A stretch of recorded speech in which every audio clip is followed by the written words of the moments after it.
कल्कि अवतार कब होगा भगवान विष्णु का कल्कि अवतार? अनिरुद्ध जोशी। पुराणों में कल्कि अवतार के कलयुग के अंतिम चरण में आने की भविष्यवाणी की गई है। अभी कलयुग का प्रथम चरण ही चल रहा है, लेकिन अभी से ही कल्कि अवतार के नाम पर पूजा पाठ और कर्मकांड शुरू हो चुके हैं। कुछ संगठनों का दावा है कि कल्कि अवतार के प्रकट होने का समय नजदीक आ गया है और कुछ का दावा है कि कल्कि अवतार हो चुका है।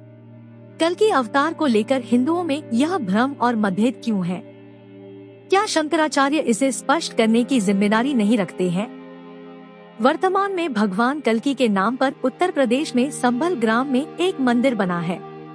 उनके नाम पर दिल्ली आदि क्षेत्रों में ऑडियो, वीडियो, सीडी, पुस्तक आदि साहित्य सामग्री का विकास कर प्रचार प्रसार किया जा रहा है। उनके नाम की आरती, चालीसा, पुराण आदि मिलते हैं। उत्तर प्रदेश में सक्रिय कल्कि वाटिका नामक संगठन का दावा है कि कल्कि अवतार के प्रकट होने का समय नजदीक आ गया है। इन लोगों का मानना है कि देवी जगत में कल्कि अवतार हो गया है। स्वप्न, जागृत और वाणी अनुभवों द्वारा वे भक्तों को संदेश दे रहे हैं। उनकी महाशक्तियां भक्तों की रक्षा के लिए इस जगत में चारों ओर फैल चुकी है। अब बस उनका केवल प्राकट्य शेष है। इसका तार्किक आधार यह है कि अवतार किसी समय सीमा में बंधा नहीं होता। उसके प्राकट्य के अपने मापदंड होते हैं। हिंदू धर्म के पतन का एक मुख्य कारण यह है कि हर वह कार्य किया जा रहा है जिसका वेदों में उल्लेख नहीं मिलता है।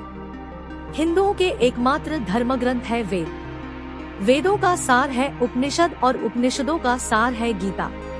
इतिहास ग्रंथ महाभारत का एक हिस्सा है गीता। रामायण, पुराण और स्मृतियां भी इतिहास और व्यवस्था को उल्लेखित करने वाले ग्रंथ हैं, धर्म ग्रंथ नहीं। पुराणों में बताया गया है कि कलयुग के अंत में भगवान कल्कि अवतरित होंगे। वे एक सफेद घोड़े पर बैठकर आएंगे और राक्षसों का नाश कर देंगे। पौराणिक मान्यता के अनुसार कलयुग 432000 वर्ष का है, जिसका अभी प्रथम चरण ही चल रहा है। कलयुग का प्रारंभ 3102 ईसा पूर्व से हुआ था, जब 5 ग्रह मंगल, बुध, शुक्र, बृहस्पति और शनि मेष राशि पर 0 डिग्री पर हो गए थे। इसका मतलब 3102 + 2017 5119 वर्ष कलयुग के बीत चुके हैं और 426881 वर्ष अभी बाकी है और अभी से ही कल्कि की पूजा, आरती और प्रार्थना शुरू हो गई है। माफ करना, अभी से नहीं, करीब 350 साल से उनकी पूजा जारी है। यह अवतार भविष्य में होगा या नहीं यह अभी अनिश्चित है, लेकिन लोगों को कौन रोक सकता है पूजा करने से? मूर्ख लोग तो अमिताभ और रजनीकांत की पूजा भी करते हैं। कल्कि पुराण के अनुसार कलयुग में भगवान विष्णु कल्कि रूप में अवतार लेंगे। कल्कि अवतार कलयुग व सतयुग के संधिकाल में होगा। यह अवतार 64 कलाओं से युक्त होगा। पुराणों के अनुसार उत्तर प्रदेश के मुरादाबाद जिले के शंभल नामक स्थान पर विष्णुवेशा नामक तपस्वी ब्राह्मण के घर भगवान कल्कि पुत्र रूप में जन्म लेंगे। कल्कि देवदत्त नामक घोड़े पर सवार होकर संसार से पापियों का विनाश करेंगे और धर्म की पुनः स्थापना करेंगे। स्कंद पुराण के 10वें अध्याय में स्पष्ट वर्णित है कि कलयुग में भगवान श्री विष्णु का अवतार श्री कल्कि के रूप में संभल ग्राम में होगा। अग्नि पुराण के 16वें अध्याय में कल्कि अवतार का चित्रण तीरकमान धारण किए हुए एक घुड़सवार के रूप में किया है और वे भविष्य में होंगे। कल्कि पुराण के अनुसार वह हाथ में चमचमाती हुई तलवार लिए सफेद घोड़े पर सवार होकर युद्ध और विजय के लिए निकलेगा तथा बौद्ध, जैन और म्लेच्छों को पराजित कर सनातन राज्य स्थापित करेगा। पुराणों की यह धारणा कि कोई मुक्तिदाता भविष्य में होगा सभी धर्मों ने अपनाई। क्या ये अवतार हो चुका है? इसके विपरीत कुछ अन्य पुराण और बौद्धकाल के कवियों की कविता और गद्य में ऐसा उल्लेख व गुणगान मिलता है कि कल्कि अवतार हो चुका है। वायु पुराण अध्याय 98 के अनुसार कल्कि अवतार कलयुग के चरमोत्कर्ष पर जन्म ले चुका है। इसमें विष्णु की प्रशंसा करते हुए दत्तात्रेय, व्यास, कल्कि विष्णु के अवतार कहे गए हैं, किंतु बुद्ध का उल्लेख नहीं हुआ है। इसका मतलब यह कि उस काल में या तो बुद्ध को अवतारी होने की मान्यता नहीं मिलती थी या फिर बुद्ध के पूर्व कल्कि अवतार हुआ होगा। मत्स्य पुराण के द्वापर और कलयुग के वर्णन में कल्कि के होने का वर्णन मिलता है।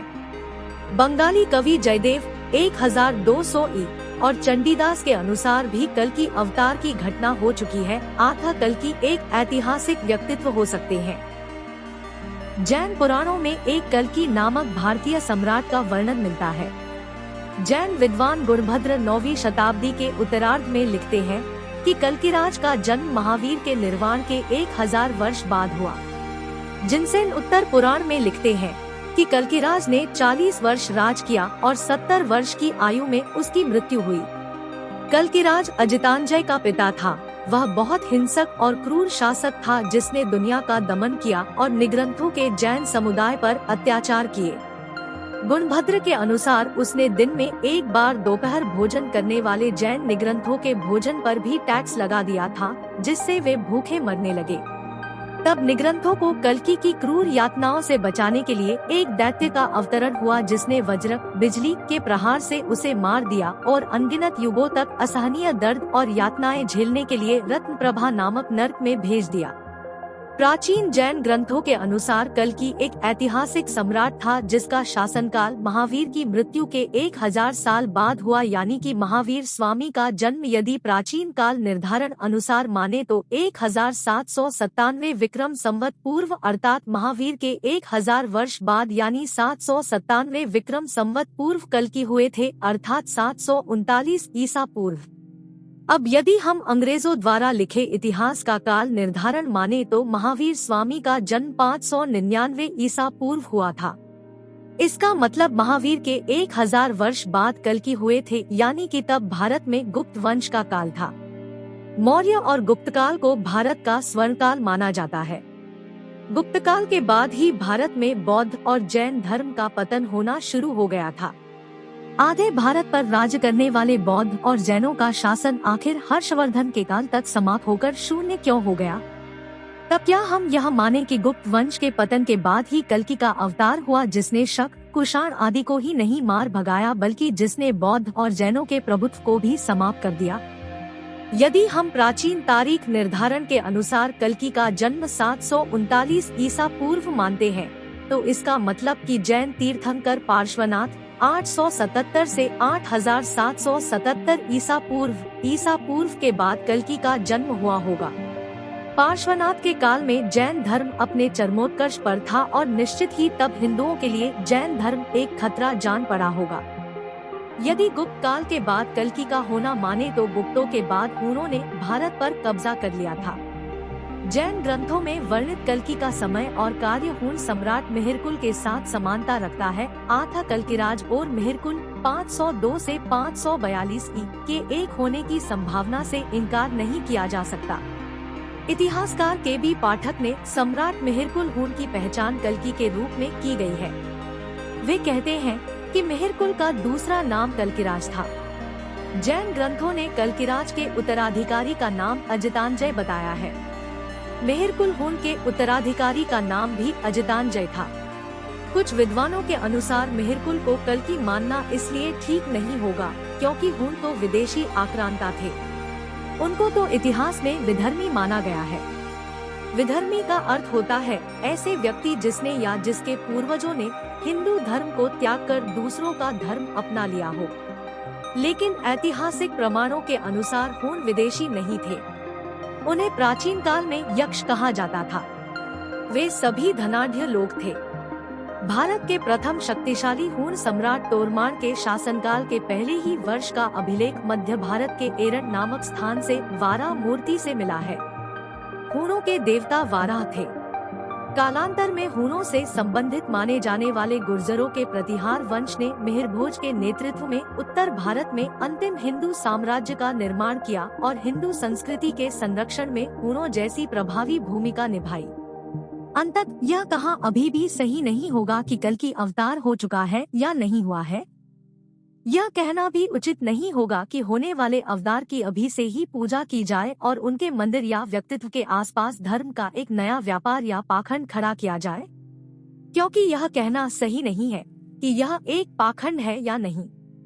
जो लोग वेद को पढ़ते और समझते हैं वे ही उचित समझते हैं।